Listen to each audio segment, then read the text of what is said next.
I'd like to read it out. I hereby wish to bring to your attention that my privilege as a Member of Parliament has been violated by the actions of the Governor of Eastern Province, Mrs. Anuradha Yahampath.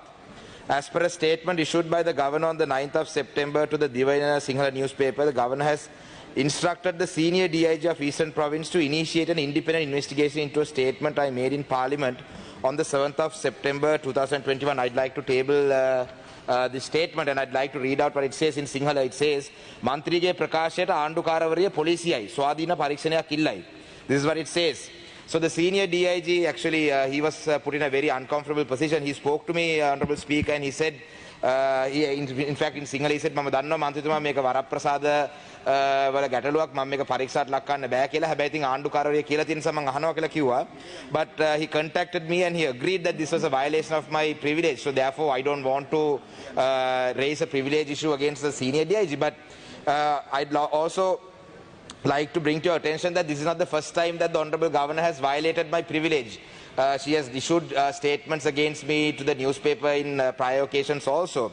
And Honorable Speaker, I'd like to request you to inquire into this violation and take very stern action against the Governor, as I believe that you are committed to protecting privileges of all members of this Parliament as a Speaker.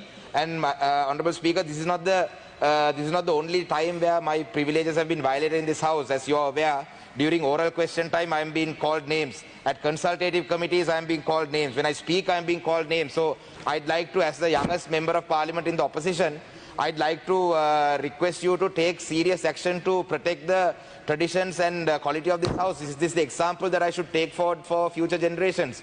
Also, Honorable Speaker, regarding the Governor, this Governor has violated the constitution of this country by some appointments that she has made to the Municipality Council in Batiklo.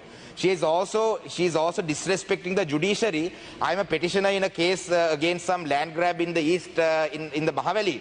And she is violating the judiciary, not violating, she is disrespecting the judiciary by some of her actions. So I really request you to take very stern action against this Governor, because she's not fit to be a Governor. Thank you. Consider that. Thank you.